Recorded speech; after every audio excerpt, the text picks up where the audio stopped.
चलिए बढ़ते हैं अगली खबर की ओर। बेगूसराय मटिहानी विधायक राजकुमार सिंह ने बड़ा बयान दिया है। राम मंदिर को लेकर राम का ससुरा बिहार में है, वहीं बिहार के लोग मजाक से कहते हैं फैजाबाद से मुसलमान के द्वारा मुंथी गई माला से होती है भगवान श्री राम की पूजा। राम किसी दल के नहीं है, बल्कि आज जिनके पास विकास का कोई मुद्दा नहीं है वह राम को लेकर राजनीति कर रहे हैं, जबकि राम कोई राजनीति के विषय नहीं है। राम भारत के 140 करोड़ लोगों के हृदय में बसते हैं।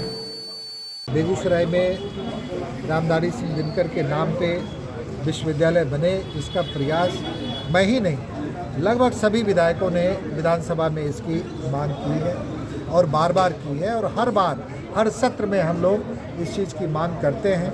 इंतज़ार करें आप, मुझे लगता है रामधारी सिंह दिनकर जी के नाम पे एक पॉलिटेक्निक का तो निर्माण हो ही चुका है। यहाँ पे आप देखेंगे, अगर देखें जल्दी जब विश्वविद्यालय का निर्माण बेगूसराय में होगा, बेगूसराय को प्रमंडल का दर्जा जब मिल जाएगा तो प्रमंडल के स्तर पे ही विश्वविद्यालय की स्थापना होती है, तो उसमें रामधारी सिंह दिनकर के नाम पर ही इस प्रमंडल में विश्वविद्यालय की स्थापना होगी। क्या लगता है प्रमंडल के रूप में हम लोग बेगूसराय को लगातार आप देख रहे हैं प्रमंडल के रूप में मैंने माननीय मुख्यमंत्री जी का संज्ञान दिलाया था से मुझे लगता है पहले ही अपने सत्र में। और आपको पता होना चाहिए कि प्रमंडल आज बेगूसराय में DIG का ऑफिस है, आज बेगूसराय में लेबर कमिश्नर का ऑफिस है, तो प्रमंडल के ऑफिसेज धीरे धीरे बेगूसराय में आ रहे हैं और धीरे धीरे हम लोग प्रमंडल के रूप में आगे बढ़ रहे हैं। तो आप उम्मीद है हम सबको, और जब तक माननीय नीतीश कुमार जी हैं और चूँकि उनका सोच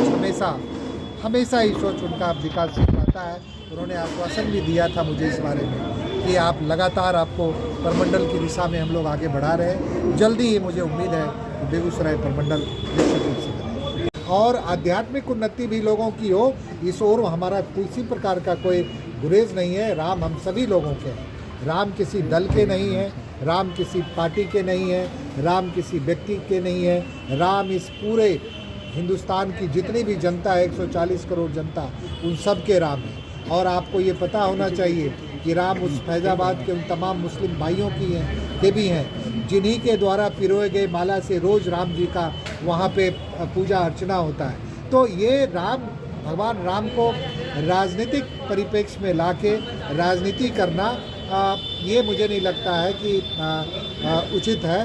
राम हमारी आध्यात्मिक, हमारी सांस्कृतिक, हमारी सामाजिक प्रगति के प्रतीक हैं, तो हम उन्हीं रूप में उनको देखते हैं। तब सोनिया गांधी क्यों बोली है कि राम का जो एजेंडा है बीजेपी कर रही है?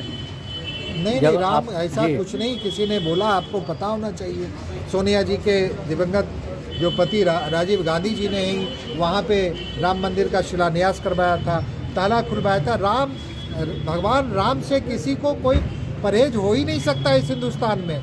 वो तो आप जो मीडिया के साथी हैं कुछ दिखा के एक दल विशेष को, चूँकि उनके पास ना तो कोई विकास की विचारधारा है, ना लोगों को रोज़गार देने की कोई नीति नीयत है, ना आपको अच्छा स्वास्थ्य, अच्छी शिक्षा देने का कोई ये है, और ना ही समाज में सद्भाव और न्याय फैलाने की बात है। तो ये धर्म के नाम पे आपको इधर उधर आपको भ्रम पैदा करते रहते हैं, और कुछ मीडिया के साथ ही इसमें उनका साथ देते हैं। राम हम सभी के हैं, आप जान लीजिए। और ये